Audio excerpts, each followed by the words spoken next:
By now, you've probably heard my magic wand story. It's a brand that's been part of my personal journey for more than 20 years. But no matter how many times I sing Magic Wand's praises, I'll never be able to fully capture the story of this incredible brand. Well, now journalist and author Kate Sloan just completed a limited audio series documenting the history and impact that Magic Wand has created over the last 56 years. It's called Making Magic. And the series chronicles Magic Wand's incredible brand story through interviews with nearly 40 experts, performers, business owners, educators, and fans. So I got a sneak preview of this series, and what I loved is that Kate weaves together snippets from all their interviews into this amazing story arc. She covers Magic Wand's journey from appliance store massager to its legendary influence on culture and sexual independence, and it's all just fascinating. The first episodes of Making Magic are available now at makingmagicseries.com or on all popular podcast platforms. Just search for Making Magic or visit makingmagicseries.com today. Thanks for listening to Sex with Emily. On today's show, I'm hosting my OG podcast friend, Jordan Harbinger, host of the Jordan Harbinger Show. We're talking all aspects of relationships. Topics include why keeping score in relationships is an unhealthy practice, tips for maintaining relationships in life and work, how to keep motivated when you're going through a devastating breakup, the importance of men learning to be vulnerable in all areas of their life, not just the intimate ones, and why it's totally natural to feel the grass is always greener and what to do about it. All this and more. Thanks for listening. Look into his eyes. They're the eyes of a man obsessed by sex. Eyes that mock our sacred institutions. Bedroom eyes, they call them in a bygone day. Hey, Emily, you got a boyfriend? Because my man E here, he just got his heart broken. He thinks you're kind of cute. A girl's got to have her standards. Oh, my.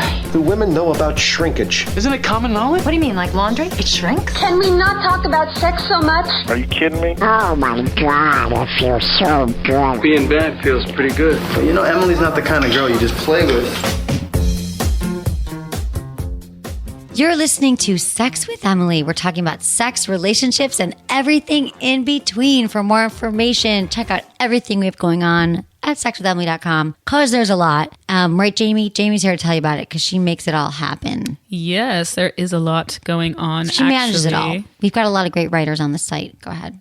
We have a lot of great writers. We have people in-house. We have some people that are just part of the team. We also have been revamping our YouTube page. So you should definitely go to youtube.com/sexwithemily and subscribe because actually a video that just came out with Zoe Ligon on the show recently. That was a fun show. It was great. They were hilarious together, both from Michigan. But they did extra videos. So we have a video coming up on things to unlearn from porn, right. And it is as hilarious as it is informative. Yes, so, true that. Nothing wrong with porn. Love a good porn every now and then, but there's a lot of stuff in there shouldn't be doing. Yes. And we tell you about it. But yeah, so that's on YouTube. Check it out. Learn a lot. Go down a rabbit hole. We all know how people like to do that. I think our blogs are awesome right now. You mean on YouTube? Or are you talking about on YouTube? But you can go down a rabbit hole on our site. I think our site is amazing too. I think that we have so many great people working with us and writing interesting blogs that you guys will actually like and learn from. And if you ever have a question that you want to get answered, literally you can go to our site and search mismatched libidos and podcasts and blogs will come up with all of this information. Or if you want to know how to rock Woman on Top, for example. There's literally a blog called Called How to Rock the Woman on Top. Because I get it. It's challenging. Not every woman wants to be on top every time. Or man, sometimes you just don't want to be moving around on the top. Or you don't have the confidence. Or you're not sure how to do it. We can help you with a lot of these things. So even before you were saying, before you go in all the effort of writing the question, we might have answered it. Exactly. Especially when you DM me, which I love your DMs. We read them all. But sometimes that's another great place to look at if we've already answered it. Yes, exactly. Exactly. And don't be discouraged if you don't get replied to right away. Emily just gets a lot. Here's the other thing I want to say. I so appreciate when you guys all subscribe and comment on iTunes. It really helps us when you subscribe to the podcast. I read all your comments. I love them. And this week's review is from Rush to Danger. Emily is the kind of host you immediately fall in love with. Her caring and thoughtful insight into human sexuality is broad and up to date. Emily keeps up with the latest trends in sexual behavior and dating habits. No subject is taboo. From anal sex to BDSM, Sex with Emily knows it all. I'm both a fan and a student. This is one podcast everyone needs to listen to. Seriously, the world would be a better, kinder place if we were all having better sex. That's awesome. Thank you, Rush to Danger. And he's so not on the payroll, but maybe we should hire him because he's my biggest fan. Thank you for that, you guys. And also, really, I do read them all and I appreciate it. And I appreciate you. Also, sign up for our weekly newsletter. It's awesome. I do give great newsletter. I've heard. I don't want to brag. People really like it. Follow me on social media. It's all at Sex with Emily on Instagram, Facebook, Snapchat, and Twitter. And we're always posting, when we have new episodes, everything that's happening in the office, little snippets behind the scenes. Jamie and I trying clitoral gel live. You can watch that on Instagram if you missed it. That was fun. We should repost that every week. We should try every week another something live. Yeah, they have. First of all, unlike a cam girl, like we're not going to get naked. Yeah, it's going to be very safe for work. Safe for work, instructional, but still sexy at the same time. What does that mean? You'll have to watch. You'll have a safe, sexy work day. I think you actually are a lot more productive too when you have a little safe, sexy fun in the middle of the day. I've heard that. Yes, some study. You'll also be more productive if you use clitoral gel if you're a person that has a clitoris. That clitoral gel is like clitoral. It's like Adderall for your clitoris, but like in a good way. Yeah, without the harmful without the things. come down. And you know what it is about the clitoral? Okay, we're talking about Joe's clitoral gel, which I'm obsessed with. They have like atomic and spicy. It was spicy buzzy. No, warm and buzzy is what we tried. Spicy is the super hot one, and then there's like atomic is like super cold. And here's the thing, and it gives you this little buzzy sensation, and it felt great. Turned me on. I got home, and my clitoris still felt very much alive. Not so much warm and buzzy, but just like, hey, I'm here, and I felt much more attached and connected to it. We're actually talking about Joe's Warm and Buzzy, which you can check out at sexwithemily.com/Joe, because I'm sure you want to know what the hell we're talking about. Hey, I hope you enjoyed this interview with Jordan. We had a lot of fun, and I know you're going to learn a lot. Thanks for listening. I'm really excited for my friend Jordan Harbinger to be on the show right now. I can't say his last name, but we've been friends for a really long time, and it's been a while. Like, we were the OG podcasters. That's right. When I started my show in 2006, I remember your show being in the category that I joined, which I think was like self-help or something. On iTunes. Yeah, in iTunes. And you're the only show that I know that still exists from those days at all. Right. We're talking, 11? How many years ago? It's 11 and a half, years, yeah. Almost 12 years, because we were before Corolla, before Rogan, before... We were like just two lone people sitting out there on iTunes podcasts. And you remember you had to dig to find podcasts on iTunes? There's all text navigation. So you had to click like podcast, -health, -self-help. Exactly. And then it was like a text list. And it's like Sex with Emily. And then a bunch of other people that don't exist. And then, exactly. And now it's us. We are the last men and women standing. That's right. From the old days. So I'm so glad that you're here and visiting. Likewise. And you have a new podcast. It's called the Jordan Harbinger Show because I'm really creative with naming things, so I just decided to use my own name. Right, that's good. No, that makes sense. Sex has become my name. I didn't know that. I was okay with Emily Morse, and then when you started Sex with Emily, and now people are like, "Oh, you're the sex girl. Hey, sex." Yeah. And when you're out and about, I didn't really think there'd be such a thing. Do people spot you and they're like, "Oh, you're the sex Yeah, girl." which is hard though. Like, I like it sometimes when they're like, "Oh my God, are you Sex with Emily?" However, when I'm like at a restaurant or at a bar and there's a cute guy, my friend's like, "Oh, come meet him. This is Sex with Emily." What's he going to think ahead of time, right? It already starts with like, "Oh, cool. I'm going to learn something." Yeah, do I want to bang her because of that? But you don't have to worry about that with Jordan. No, because you have a great wants reputation. Tell me about your new show. So I take high performers or interesting folks, like CIA agent will teach us how to read people. I'm having Larry King on to talk about the art of conversation, or I'll have somebody on to teach us, I'll have a general on how do you make tough decisions that involve people's lives. And I get these practical tips and I make worksheets for the listeners so that they can do, it's like nerd stuff, right? They can do homework because everybody loves a little homework, and they can learn these practical takeaways and apply them right away. So that's what the show's about.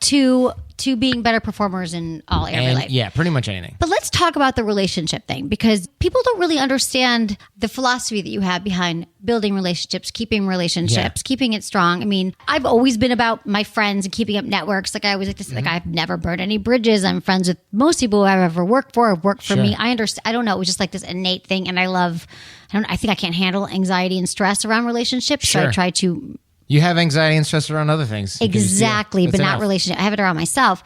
But what I'm saying is you actually teach that to people, the importance of maintaining and valuing the people in your life. And that's such a strong currency. It is important. Weren't you doing political stuff a million years ago? I was in politics, That's right. I forgot about that. And then it just remembered in San Francisco, where you're living now. That's right. We were talking about this, that I actually, okay, so we're going to go back to what you do. We will. Yeah, but that's all right. We'll get there. Oh my God, I'm hot. So, I'm getting naked. Wow, that's happening already, huh? I'll leave mine on for now. Because I wanted to go, Jordan. There's so Please much tell, you leave all this stuff in, right? Oh yeah, totally. No, these little, okay, good. Because I'm like, all I these think little we like should. breakdowns that I have, I like to leave in too. Well, I do sometimes, and with you I can. But what I was going to say is that I love that I moved here. You were to Los Angeles from San Francisco, and now you're in San Francisco. I'm San Jose. Yeah. Do you not say San Francisco, or you're like, I'm proudly in San Jose? Yeah, sometimes I do when I'm out of state, especially. But if it's in California, I don't say San Francisco because then people go, great, I'm there tomorrow. Let's have lunch. And I'm like, I'm not going to drive up there for you. Good point. So it's actually to keep all these important relationships away from you. Right. Right. Like I get all it. this So you actually networking don't stuff. really want you want to Right, network, but on your time. Right. Just lip service only. Right. Hey, let's meet up. No, I'm just saying this. I really have no intention of following through. Right. Exactly. So don't do as he. Don't do as I say, not as I do. Exactly. Yes. Exactly. No, I love meeting up with people, but I will say that lunches are like the biggest time suck. I always say, let's do breakfast, and then people go, nah, I'm good. And then you look like, okay, well, at least I tried. Because people don't want to do breakfast because they don't want to get up early. Right. And I'm like, well, it's obviously not that important. I'll do dinner too on a weekend, but it's so hard. Lunch, you go, all right, let's get a quick bite, but then you have 3 hours in the middle lunch. of the day. I'm just finally focused by 11. If I have to leave for a lunch at noon, forget it. It's My whole over. day is gone. The I whole don't do day is lunches gone. ever. But I was saying, what I was going to say is that you're wherever you are now. We won't tell. He's like, we don't actually tell your exact location. Campbell, California, because 95008. Everybody wants to hang out with Jordan, but the last time I saw you, you came to my little guest house that was just filled with sex toys. So the house had a bunch because you were doing your candles.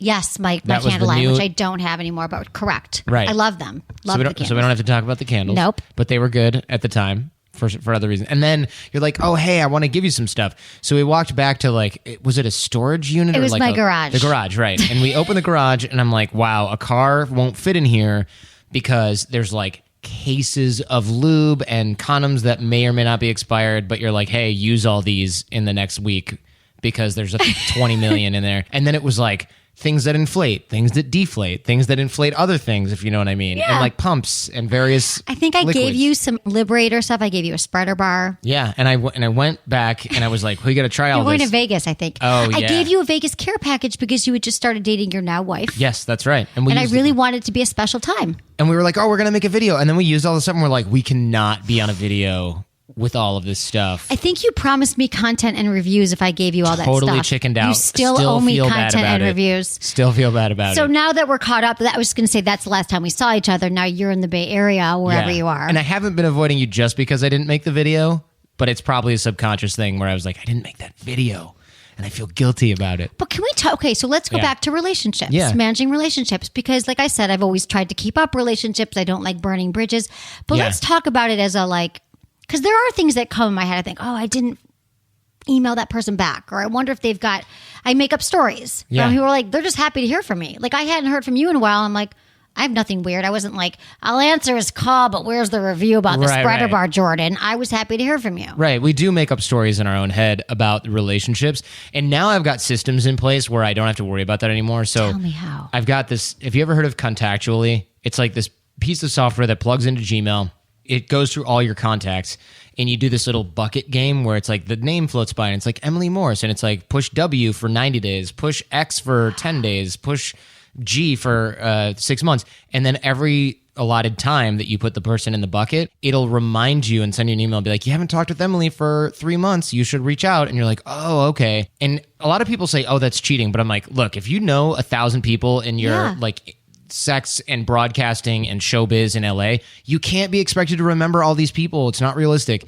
So I don't even try. I just use this system so that I can think of stuff in real time. And then I call that systematic network maintenance, right? But I also use something called opportunistic network maintenance, where it's like I'm on Facebook, Twitter, Instagram. If you pop across my feed and it's like, Emily Morse is doing a live show in LA about something, I'll go, oh, instead of just clicking the heart, I'll send an email or a text instead, because that reminded me to engage. Because if someone clicks the like, you're not like, let me see all 4,000 people who like this. Oh, Jordan, hey. Right. You just don't pay attention. But we have friends that have babies, they get married, and their stuff shows up in Facebook, and all we do is click like, or we write like, congrats in a comment, and nobody ever thinks about that again. But if you look at that opportunity and you call or you email somebody or you text them, it's so much more engaging, and Facebook does all the work for you, or Instagram does all the work for you.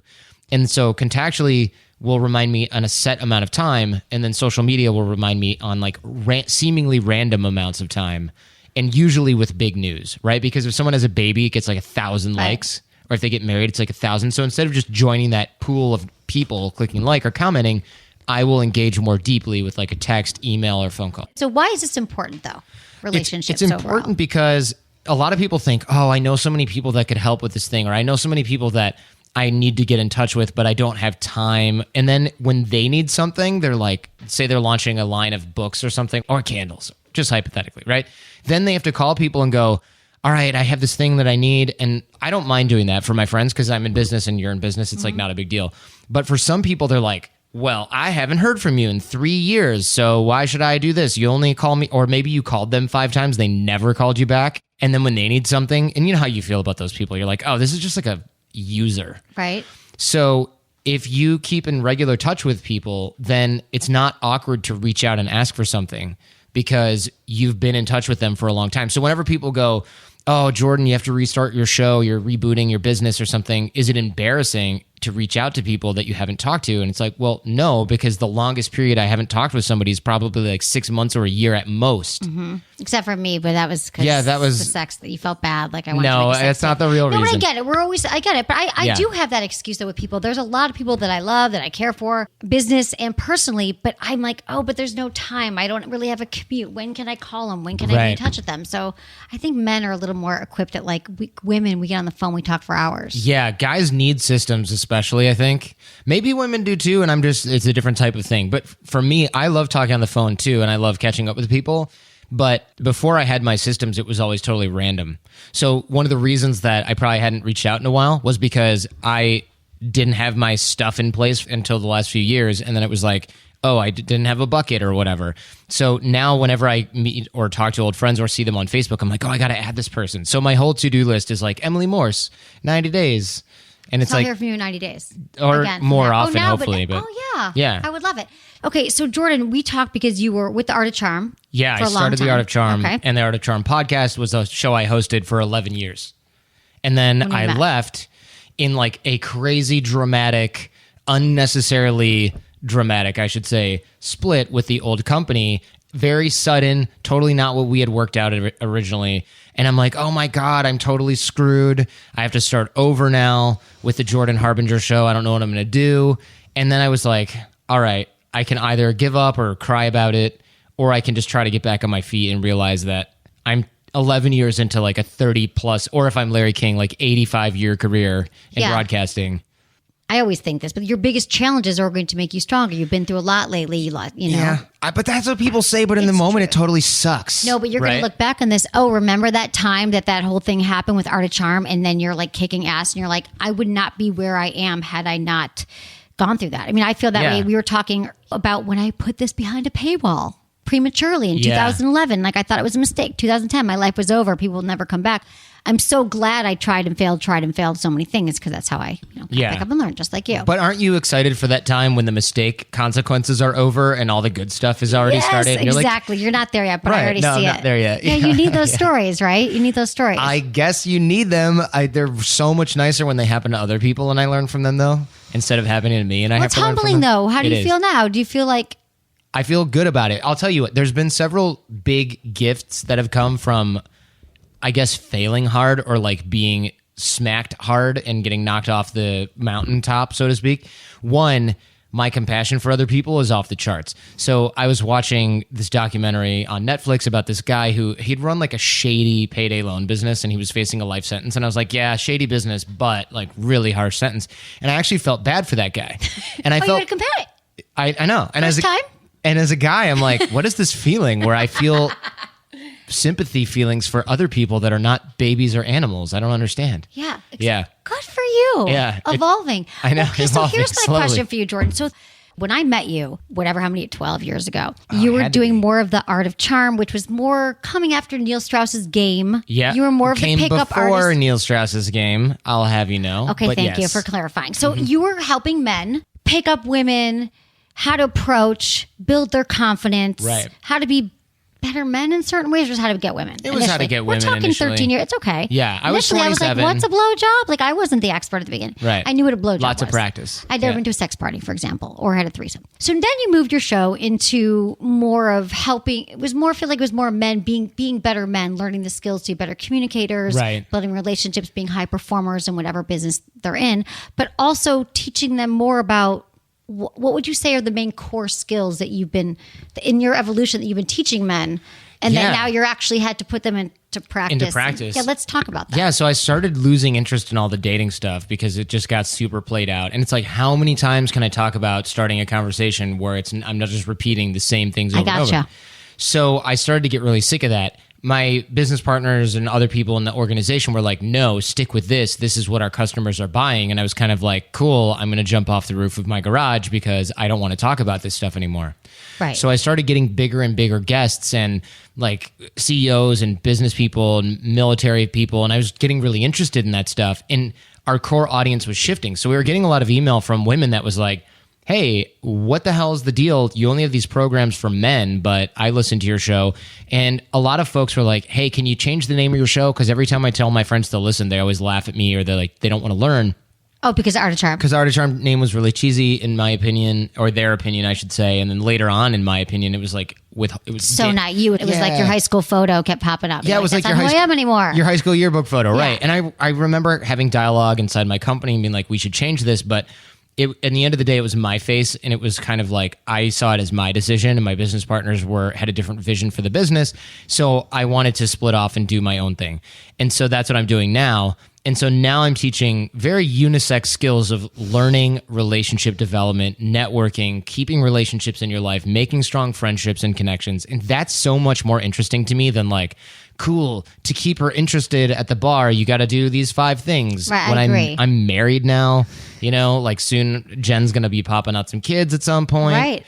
Hopefully soon, I gotcha. But you know what's interesting about all that? Because I think it's actually a deeper level conversation we can have here, because a lot of people listening to my show, they still want to know, I'm so anxious for men and for women. I can't approach a woman or a man at the bar. I don't know how to talk. And a lot of the advice I give is be the best version of yourself. You don't want to be attracted. People think like, I want someone who can complete me. And I think when you're a fullest version of yourself, that's when you're going to attract someone, not that you feel like it's going to complete you in other ways. Yes. So what you teach is really like, it's the other side of it, which I think is just as important, because once you build your relationships, your social networks, you feel really good about your career, your life, your relationship, then you're not even going to have to think about talking to people because it's going to be part of who you are. Exactly. And you incorporate it. So it's sort of like the deeper level work that people to do, rather than here's a great pickup line, neg her at the bar and say something negative so she'll go sleep with you that Yeah, night. exactly. And furthermore, if you're bringing in a ton of relationships that are platonic, you're going to start to meet so many more people that the numbers game involved in meeting the right person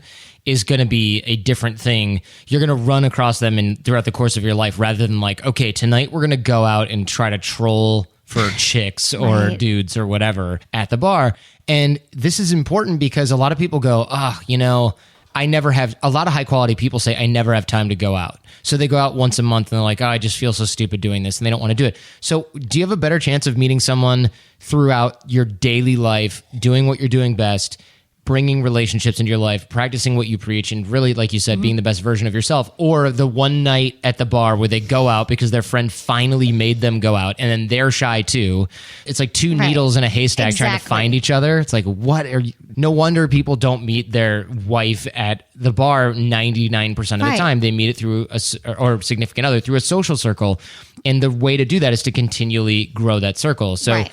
those are the skills that I'm focused on now, and not just like, here's this cool thing you can do to have with your light up belt buckle, like at some outing. Although that is kind of cool. That can work if it's, if you're 25. So you're right, because as you move through life, people always say, oh, they're like the people who complain, and you've probably heard this now in the Bay Area, and I hear it here and in New York, everywhere that people live, they think they live in the very worst town to date. They're like, there's no Right. one here. And I believe that if, wherever you go, there you are. And also that the richer, fuller life you have, with your personal interests, if you're, working out with your friends, with your work, you're out in the world doing things, you're going to find that person. And that's how I've always met people, Yes. not on the apps. Not that apps are bad, but just, so what are the things that you teach people to start if they're going, yeah, but I work so much, I'm so busy, I have no time. What are your Sure. core components? Yeah, I schedule my relationship development stuff as like a business meeting, So when I look through contactually, or when I look through my contacts list, every morning I wake up, I scroll to the bottom of my texts, and all the, how the bottom is like the person you texted a year and a half ago, and about, hey, Yeah. where are we going to meet for lunch? And you're like, oh, that person. So if you scroll to the bottom of your text and you write From something a year ago? or You do that. I don't know, let's Whatever. do it right now. I'm going to look at the bottom of my texts. How do you get to the very bottom, though? You just do one of these. When you scroll, not like that. But you scroll, many. I'm swiping accidentally. So you scroll, and oh, you God, go what way if it's down. someone I slept with? Okay, let's see. Then you're out of luck. You literally go all the way to the bottom. So the bottom one is my friend's wife, and then there's an unknown number. And then I'm like, all right. But if I look at this one, here's a friend of mine from the UK. So I could text him and say, hey, it's been a long time. How are you? Haven't spoken with you in a minute. And let's see, what's the last time I spoke with this person? May 22nd, 2016 is this guy. Mine go back to 2012. That's a long time ago. Yeah, but like at this point, okay, so I want to go back up. So my thing is, I'll do that, and they're like, great, let's get together. Let's do something. That's always the next thing, and I don't have time to see everybody. So what do you do? So I don't say anything that might result in like another obligation for them This is or me. making me anxious. Yeah, all the don't people I've even. gone back Yeah, to, but yeah. I'm different You than could do it another time. And not everyone has to do this. If it's making you anxious, it just makes you feel like you have more work to do. So I'll do that pretty much every morning. And I'll say something like, hey, man, last we spoke, we were in Vegas and you just flown in. I want to hear what's going on. I know you got a new dog. That was literally like a year ago. What's been happening with you? And they'll usually write back, oh my gosh, it's been forever, something like that. And you can chat for a little bit, but the way that I like to end the first message to not result in, great, now I'm texting with somebody and I have to go to work, which is where most people are. All right, last I heard from you, you were doing really well. I hope you're still doing really well. Just thinking of you, wanted to make sure everything was all good in your world. No need to respond if you don't have time. Half the time people don't reply, or they reply like a month later via email. Because everyone's going to the bottom of their text. Oh, Yeah. okay. But you kept it going. Yeah, but it doesn't have to be like, let's do lunch, right? And if someone says, let's get together sometime, you can say, sure, would love to catch up at some point, but I don't know, I'm really busy rebuilding my stuff. Like, you don't have to blow them off or anything, but you should definitely not say, yeah, that'd be great, and then never do it. I hate when people do that. What? Let's do Like, it. And it oh never yeah, happens? let's do it, and then never schedule it. Right. So if let's say my friend from the UK was like, yeah, I'm going to be in San Francisco next week. Let's hang out. I might say something like, well, if I can, great. But I like to group people together too, to catch up in person. So sometimes I'll say, Oh, that's smart. Have like a like a dinner Everyone meet party. for cocktail, right. Yes, or cocktails or something like that. That way they have a chance to meet other people. And it's not like you're going on weird platonic dates with people you texted a year ago, because then Right. you'll just run out of time. So, okay, that makes sense. That's all helpful. You decided to change the direction of your podcast how many years ago now? From the pickup to the now? Yeah, probably 3 or 4 years ago. Because you were like, I want to jump off my roof. Roof I of keep the doing garage. it. Yeah. So tell me how I'm sure you've changed. It's affected your personal and professional life. Yeah. So I Jordan, just- like then, you were on the show and I remember you're always awesome. I think you were kind of a little more like douchier. Yeah, definitely. Yeah. Totally admit And now that. you seem like, I don't know. I'm you a grown seem- up now. You seem grown up. You got your wife here, who's adorable and great. You seem solid. So tell me how doing this podcast, and do you think it's through that you've learned? Tell me what you've learned. Yeah, I've learned a bunch of that, but the other reason... I never thought you were douchey. You come off as douchey, but I know your soul and your heart. Well, we were friends, so it couldn't have been that bad. Right. It couldn't have been that bad. I'm just saying that was more of your vibe. Although I have met some of the guys you dated too. So that was a mistake. Maybe... It was one dude. Okay, fine. Who else did you meet then? Oh, you don't even know. I don't want to mention it. Probably now. San Francisco you've come across. Probably there's a few. Maybe there's a few. Okay. But we're still friends, so it doesn't matter, right? You. Scoreboard, totally fine. Totally fine. I started to learn things from the guests on the show too, but I also realized that one of the reasons, like you said, I was coming across like in this sort of bro-ish way. Yeah. One of the reasons that it got so tiring was because when you're 24, you can be like this bro pickup chicks guy because that's who 24-year-old guys are 80% of the time. But then when I got to be like 33, I started to realize, okay, if I'm going to be that person, I have to lay it on a little bit thicker because naturally I'm not really like that. And so as I got older and started to learn more and grow up more, I realized that the whole like go out every night thing was more of a performance that I didn't like doing. It would be like if you were a stand-up comedian, but you hated all of your jokes and they were so old, you just wanted to stab your eyes out every time you told one. Yep. So that's how I started to feel about doing the old show. So then I was just like, I'm going to let this go.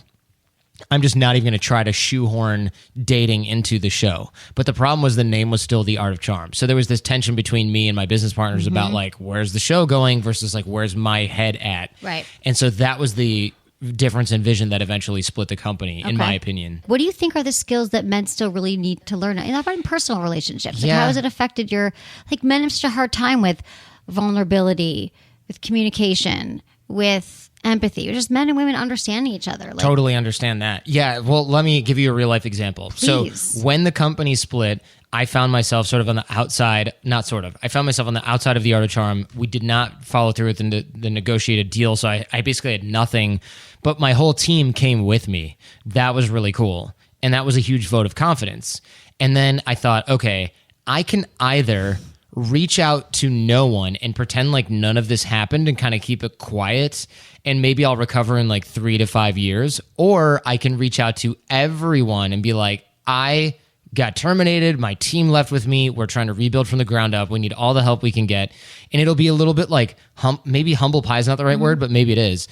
But I don't think anyone's going to be like, ha, sucks to be you, jerk face. Like that's not likely to happen. You probably realize by reaching out that everyone really does want to be there for you. Remember, you know what you feel when you're watching the commercials? And you feel empathy and compassion now? The Netflix documentaries. Yeah, or whatever it is. You Yeah. know, you realize that people actually feel that towards you. Yeah, and I was worried that wouldn't happen because, of course, when you hear about tragic dissolution stories or like from athletes, they go, yeah, you're going to find out who your friends are. And they don't mean you're going to be so pleasantly surprised at how many friends you have. MC Hammer's like, you're going to find out who your friends are while I'm selling cassette tapes out of the trunk of my car in 1995, right? That's what they mean by that. Right. They don't mean you're going to be so heartwarmingly enthralled and like glad that this happened. That's not what that means. So I was worried about that. So what I did is I realized I was going to have a shorter recovery period by getting all the help I could from my friends and like reaching out and just telling people what happened and not trying to hide the ball. The other thing is I also knew that if I got totally body slammed by people being like, no, and it sucks to be you, like whatever sort of weird rejection fantasy or nightmare situation I had in my head, that it would be really tough and it would add insult to injury. So I made a list of like 20 people that I knew were really going to be like, of course. Yeah. And you're on that list. Like other close friends of mine are on that list. And I was like, they're not going to be like, you know what? I hate you. I'm not helping you. Right. So I knew that the risk was low. Right, because I was on your third tier that you circled back to every 90 days. So yeah, I took your call. third tier, fourth tier, fourth and a half tier. Of course, tier. Jordan, but you call me. I'm like, I love Jordan. Yes, come on. But I knew that you weren't going to be like an uncaring person. You're going to lend a sympathetic ear and all this stuff. So I was like, okay, if these people like my friends Emily and John and all these, when they say sure or at least are sympathetic, then I'm not going to be scared about reaching out to like 80, 100 other people to try to get back on my feet over the course of the next year.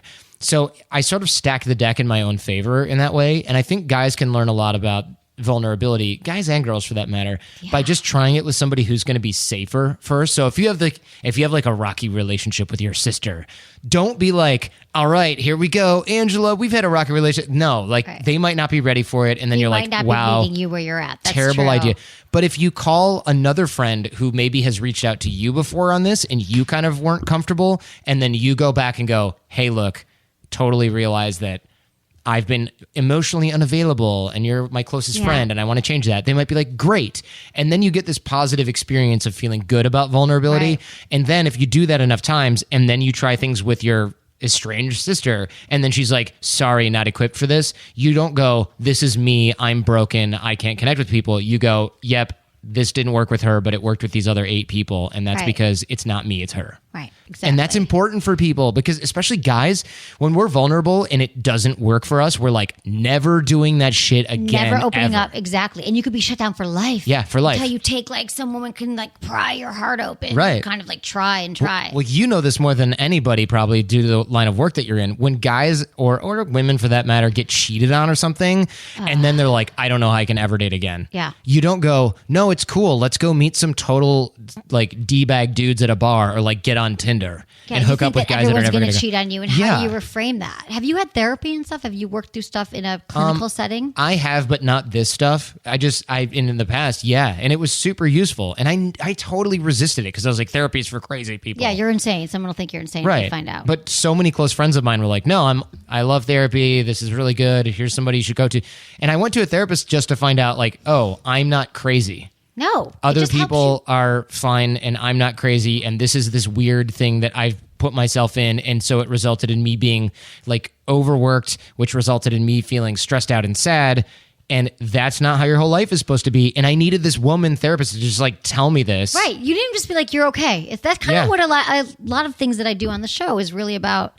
If you want to know, am I normal? Is it okay that I'm feeling this? Giving support. And I also give, advice about good sex and stuff. Of course. So what are like the core personality traits or the core traits that you think that men, we got vulnerability. Like what are some of the other things that you think help men be better men right now?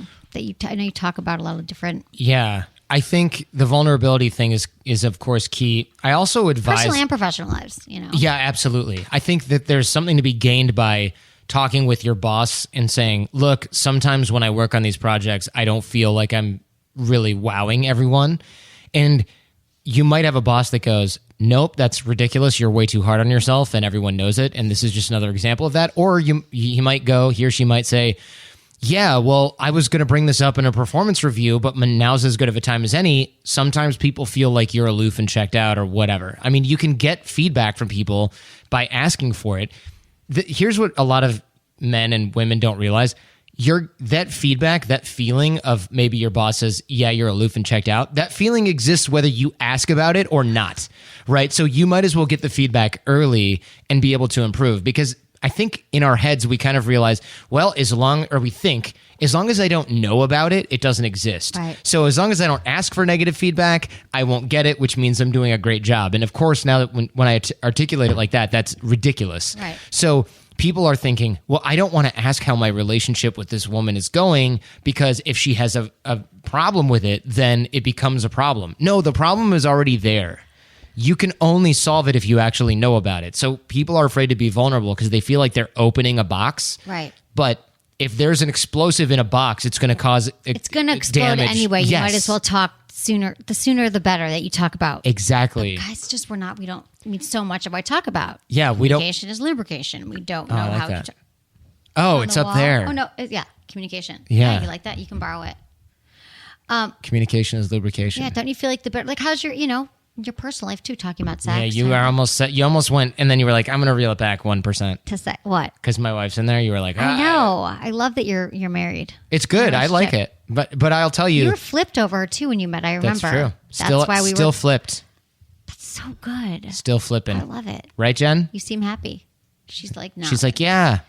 You just couldn't hear it on the microphone. She wholeheartedly She was like agreed. really, really, really excited. So tell me what. Do you think you'll ever get married? Like, do you want to? Oh, good. I've never had a goal of getting married. It's never been like my. What about your mom? That she has that goal for you. She doesn't. She doesn't? No, she gave that up a long time ago. She my gave it mom's up. always Okay. been like, I just want you to be happy. So it was just, I was very masculine though. And a lot of what I was doing, I feel like I've been very like, I have to make my career. I have to make a living. I can't focus on men, even though I'm studying sex and relationships and this is my life. I didn't know how to make space for a relationship and for building a career that came out of nowhere. So I've been workaholic the last 13 years. I can identify but with now, that. yes, exactly. So, and I think, and I was like, well, until and my mom also raised me very much like, don't ever rely on a man to take care of you or anyone. If I'm going to be working all the time and I'm going to maybe eventually I'll find someone, but I can't take time out and give a man everything that he needs until I'm solid and I can support myself and pay the rent and all this stuff. So that was, I don't know. So now, I mean, you're solid now. You have all these cool team members and everything. I know. So now I'm in a really good place. Your excuses are all like falling away. I know. And so now I'm dating someone actually that I'm much like. Good. Yeah. Good. So, but I don't know about marriage, but I like them. That's it's good. It's working. Yeah, I guess you don't need to get married. I mean, it's up to you. No, but I wasn't interested in the kids thing either. But I'm interested. I feel like I'm more like giving. My career feels like, and I'm so loved still what I do. I've given birth to Sex with Emily. I feel like it's been my thing, and I love growing it and doing some more like going out and talking to people more, going out in the world. Yeah. Are you doing some speaking? I am, and I like it too. Tell me. I don't know about giving birth though. The recovery period on that is too exactly. long. Especially right. Yeah, I don't want everything to be. No, but I feel like relationships are important, and of course I've dated over the years, but marriage was not the goal. But who knows? I think people put too much pressure on the goals for their relationships, just as they put too much pressure on certain business goals, I think. And guys are even more guilty of this because we're so competitive by nature, I think, on the whole. Yeah. I don't know if that's a good generalization between the sexes, definitely. Maybe. Because a lot of guys I know are like, I can't date anyone until I'm in the right financial place. But and this is what I have. For some reason, I had that same thing. I get it. And I don't know. But guys too, and maybe even youth, they think like they can't go on a date until they have a private jet or some crap like that. It makes no sense. Oh, I need to be in a good place financially.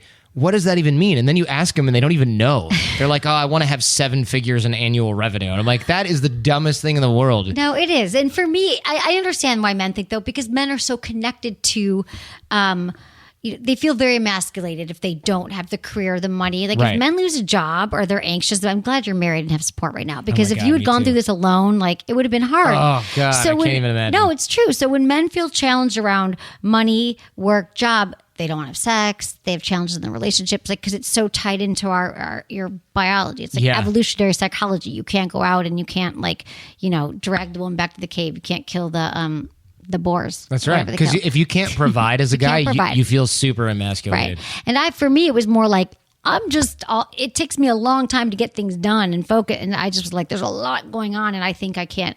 It was financial, but it was also like, I got to get all these pieces together, which I have now. But I understand. Yeah. I feel that way. And I think for a lot of people, they don't really enumerate their goals to the point where they need to be sort of affixed. And what I mean by that is if you think I can't do this until this happens, I can't do that until that happens, like I can't date until I can provide, you have to define what those things mean because otherwise you will kick the ball down the court.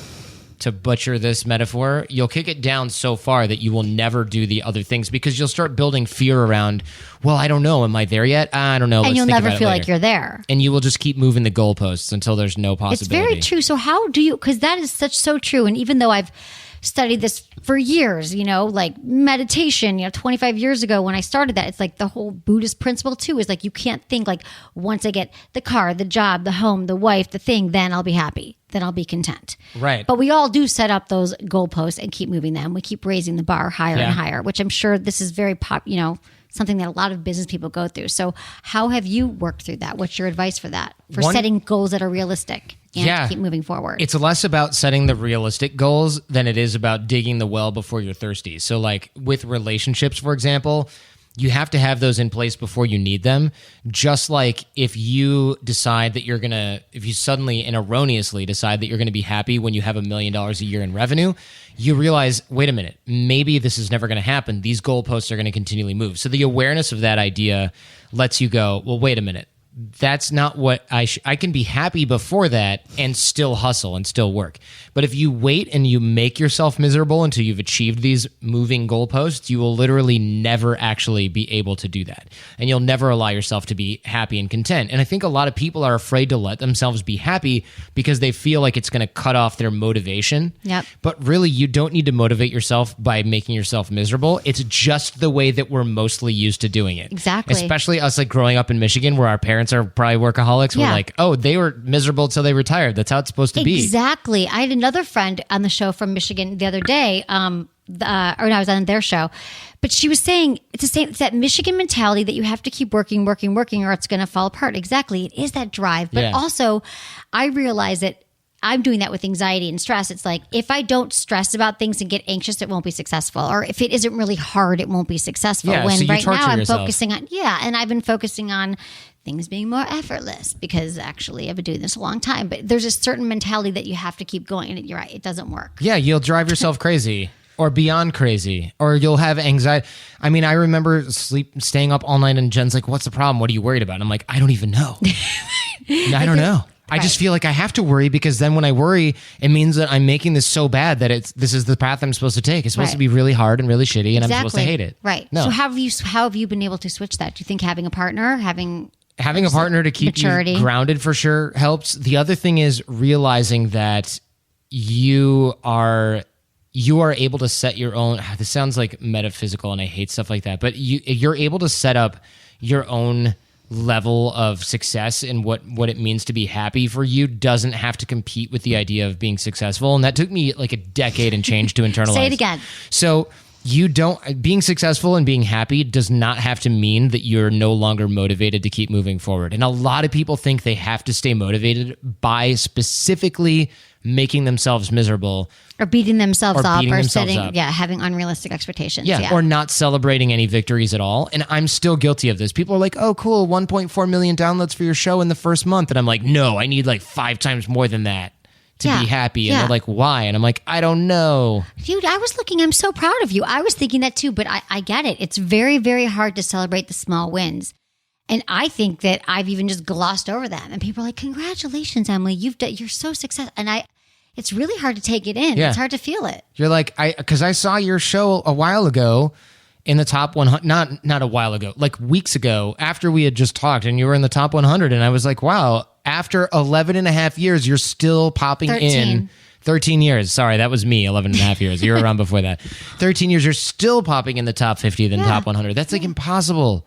You know, you're beating Corolla half the time. But if I just in the get really ranks. excited and I sit back and I'm like, hey, it's Friday, guys, let's have margaritas, then it'll just plummet to, and no one will ever listen again. Because everyone knows that relaxing on Friday afternoons is what determines your iTunes rank. Right, exactly. Yeah. So, okay, so my listeners, if I decide that when Jordan's here, we're going to whip out some alcohol and would you guys still go support the show and write us a really good review? And will you go subscribe to Jordan's new podcast? Because they're going to love it. I hope so. It's more of like a heady nerdy thing. So if you like learning and you're like you're heady nerdy, but you can listen to. But but you're I think you're a really good interviewer. Thank you.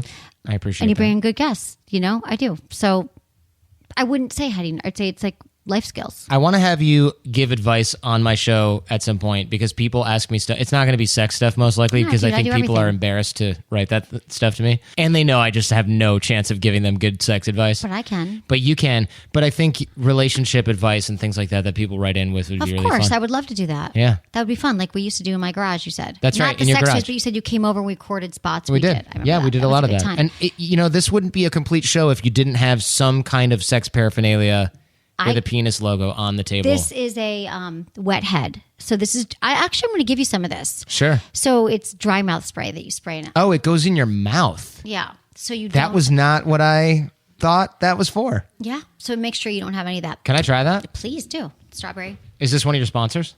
No. I wish they were Doc Johnson, but we love them. I like everyone in this industry. They're not a sponsor, but they should be. Okay, I just sprayed it in there.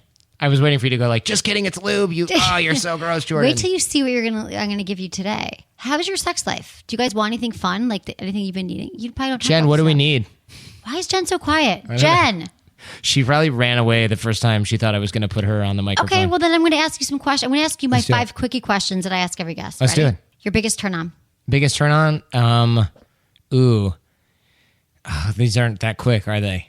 Biggest turn on is I like people who are really positive and happy. Okay. Biggest turn off. Oh, complaining. I hate it, which is funny because I totally do that all the time. You're but I'm like, such a other complainer. people that do that? Ugh, shame on them. Right. Craziest place you've had sex?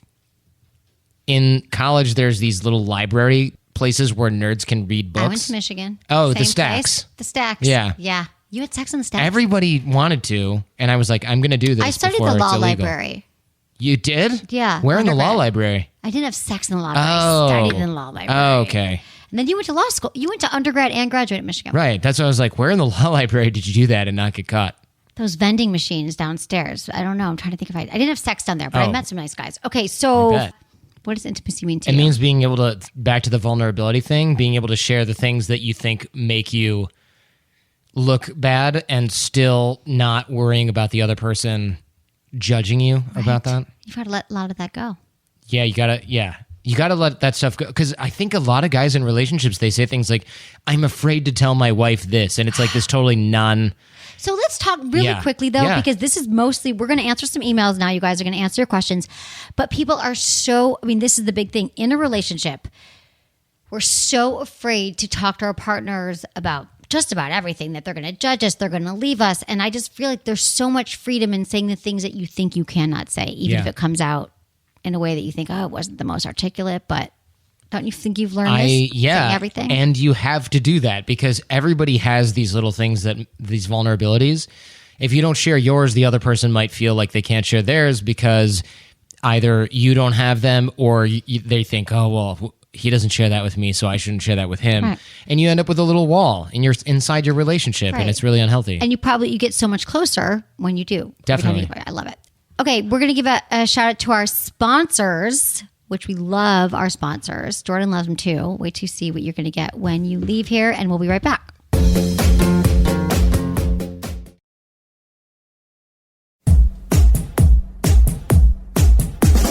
Okay, Jordan, tell them how to reach out to us. You can do whatever you want. Improv. Yeah, just improv. This thing?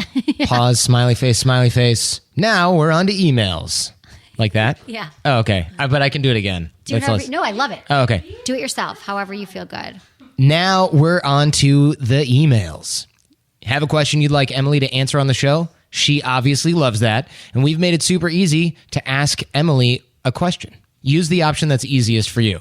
You can text, so save this in your phone right now. Just text Ask Emily, all one word, to 797979. That's Ask Emily, all one word, to 797979. And you'll receive a short form where you can enter your question, you can enter your contact details. And if you'd like Emily to call you during a future caller show, please indicate yes on the form, talking to you about your question. It's one of Emily's most, lots of space between that. You're doing well. You're doing well. Talking to you about your question is one of Emily's most favorite things. Oh. Also, you can submit a question from the sexwithemily.com website via the Ask Emily tab. And if you can't figure that out, you're probably not smart enough to submit a question. Exactly. As always, Emily loves it when you include information that will help us help you, like your gender, your age, where you live, how you listen to the show, etc. That's it. Can't wait to hear from you. Good job. Thanks, Jordan. You're welcome. Okay, this is Oliver, 25, from Alberta, Canada. Hello, Emily. I have a common law relationship and I really like it. My partner and I have been together for 3 years. I love my partner and we just found out that she's pregnant. The issue is I have a recurring desire to have more experiences with other women. I haven't cheated, but I can't stop thinking about being with someone else. She's my third relationship and the baby wasn't really planned, but I want to keep it. I can't think about an option without cheating. Should I find professional help about this desire that I have? Am I sick for thinking about being with someone else? Thanks for your help, and I love your show. Oliver. I don't think Oliver is sick at all. I think this is normal for pretty much every guy in the world. He's a man. Yeah. And I don't think it's just his level of inexperience, because if he says, oh, it's my third relationship, so maybe he's got some stuff that he would have rather have gotten out of his system. However, I know guys that have been with like a jillion different girls and they find the right one and they get married and they're like, I'm so happy. And they're still like, you still have that urge for variety. Yes, It doesn't it's mean variety. Yeah. That's what it is. It's not going to go. It doesn't really go doesn't away. go away. So there's Yeah. nothing wrong with him, but he has this reoccurring desire. So I would say that now she's pregnant, so the sex is going to be on hold for a while. But what I would tell Oliver is, what men don't realize is you're going to have that desire, but what you can do with that desire when you're like, I really want to cheat or I want to go watch porn for another hour, you can go, Another option is to turn all this energy I'm feeling back towards my partner. Turn it towards your relationship. Lean into your relationship and think about what you can do to make that even sexier and hotter. What kind of communication? What are you not getting from it sexually? Because there's always ways to improve sexually or to improve your communication so you are being more fulfilled. It's not going to be a different body, but it could actually be an enhanced sexual experience. The other thing that I would say, I agree with 100% of that, is I remember in college and things being like variety, and then going out and doing that and then being like, that was equally / not as good as the last. Because you're like empty, right? Yeah. After. So if you have a girlfriend or somebody that you care about, I think all of these things that exist in our head as guys, it's always idealized. It's like, this is going to be so much better, or I need this variety. And then you do it and you're like, nope. But the risk is so much higher now because he's got this pregnant girlfriend And they're keeping it. and they're keeping it. So it's like, okay, so you can ruin your entire relationship and then find out that you just didn't care about it. But he doesn't have that reference point of getting the variety and then either regretting it or not caring about so it. just tell him, let him know that many men. Right. Like, because he's like, oh, I've only had 3 relationships. I know guys that have had 1 relationship.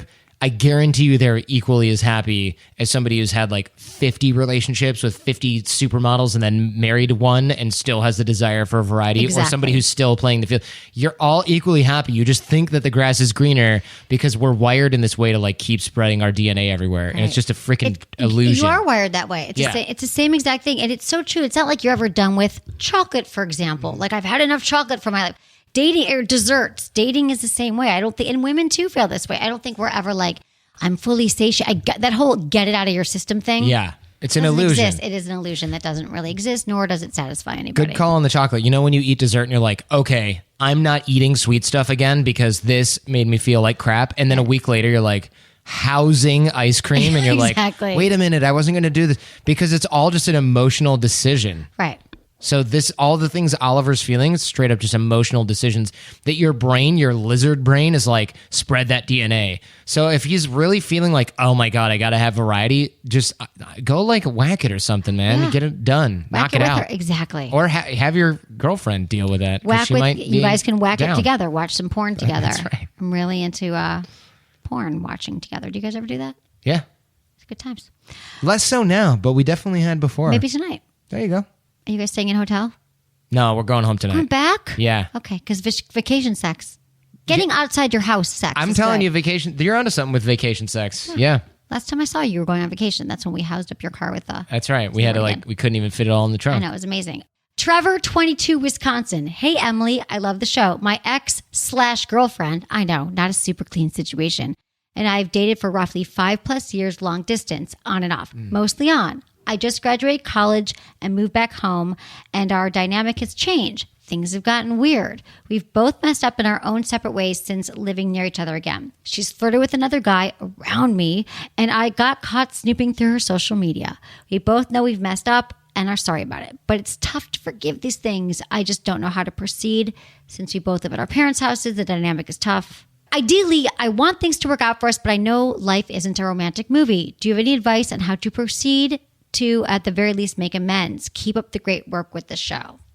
I mean, he just has a lack of trust because they've had a long distance relationship. And so since she flirted with this other guy around him, whatever that means, I wonder if she would agree that she flirted with another guy around him. Probably not. She's probably like, you mean when I said thanks and then took the groceries from the bag boy? I used to always get accused in my 20s. I would always get accused of flirting. And I was not. He's like, I saw you looked at the waiter. It's such a weird, there's no concrete definition, but here's what there is a concrete definition of: looking through someone's phone. Yeah. So I think we both messed up is kind of a weird code for, I don't trust her and I'm acting out because of that. And so I did something that was kind of shitty, but she did something that was kind of in my head because I don't want to be the only person who has a trust issue in this relationship. That's a good interpretation. Although she might have done more, but I like your interpretation. But we don't know. I think they both messed up 5 years. They're both living back in Wisconsin after 5 years together. And all I'm saying is, Trevor, I know we just talked about sometimes it's an illusion that you need to date other people and go out and do other things. But 5 years, I'm from going to say 17 to 22. Yeah.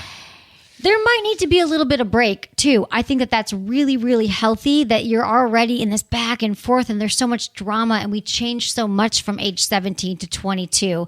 And so rebuilding trust in a relationship takes work. It's not just like, oh, I forgive you. Like you probably went deep into her social media. You saw her liking other people, sending DMs, dick pics that you can never forget. Oh, yeah. I don't know what you saw, but it's not just like I forgive and forget. It's like couples have to go back to therapy and they have to repair and they have to talk about everything that went on so they can rebuild trust. It's a process. So if you guys are already on this train, you might need some work to go ahead and get into therapy or take a clean break where you literally don't talk, don't see each other for a while until you both figure out what you really want. Because it sounds like there's just some unhealthy back and forth here. Yeah, I agree with you. From 17 to 22, you have had exactly 0 mature relationships in your adult life. Right. You need to go and just figure out, because he doesn't even know what he doesn't want and what he does want in a woman, because he's never actually dated a woman, probably. Right. He's only had like this high school relationship that has kind of evolved with it. And they're both trying to pretend that they didn't outgrow each other because Right. it's sad or something. Right, and they're the first love, so it's like, Right. I get that. It's hard. And The it sounds first like one- he kind of gets that, right? Life's Yeah. not a romantic movie. You can take a break from somebody like that and then get back together Exactly. later. It does if happen. You want. It does happen. It happens all the time. So I'm so glad that you wrote here, Trevor. And I want you to have less stress. So try to go in, talk to where you guys can listen to this together. You know, a lot of couples love listening to the show because then they don't actually have to have the conversation. They're like, Emily said, and then you guys can heal this. Let me know how it goes. Thank you, Trevor, for emailing. Thank you, everybody, for emailing. Thank you, Jordan Harbinger, for being here. The Jordan Harbinger Show. Yeah, the Jordan Harbinger Show or Harbinger, whatever, as long as you can spell it. Harbinger. Yeah. Yeah. Hold on, what do I want to say here? You can't end the show with yeah. I'm not even allowed. going to end it that way. Okay. Jordan Harbinger. Check out his podcast on iTunes. It's everywhere, and it's your website. It's all at Jordan Harbinger On social media. on social media. You're really going to like it. You're going to like his guests. You're going to like Jordan. He's a good time. And I'm if really, you I'm really don't- proud of you. I love this manly side of you. Thank you. Being a mature adult. Yeah, grown If you up. don't, what were you say? If you don't like it, If you don't like Jordan, you said you like Jordan, and I was going to say in a timely way, and if you don't, there's probably something wrong with you. But now it's not funny because the moment has passed. I hate when that happens. So now I just sound like But he's arrogant. usually funny. His comedic timing is usually on. Sometimes. And he's an old friend, and I'm glad you're here. And thanks for reaching out. And I look you. forward to hearing from you when I circle up on your social media again soon. Yes. You're awesome. Okay, thanks everyone for listening. Thanks to my amazing team. Look at my team. I live I for have them. been. I love you all. I'm very, very lucky. Thank you to Ken, Jamie, our volunteers, Shannon, Sarah, Jenny, producer Lark, and Michael. Thanks everyone for subscribing on iTunes and for reviewing the show. Don't you love when people do that? It helps when they subscribe. Yeah. They review. Of course. How do you inspire people to do that? I just say, look, if you don't review the show, I'm just going to think you all hate it and not do it anymore. Yeah. Oh, that's good. Okay. No, that's the stick. I like the carrot of you are supporting us. You are and supporting and us I by doing read all that. of them and it means something. I do read all of them. See? There you go. Okay, so thank you for that. Thank you, Jordan. And let me know, was it good for you? Text Ask Emily to 79797.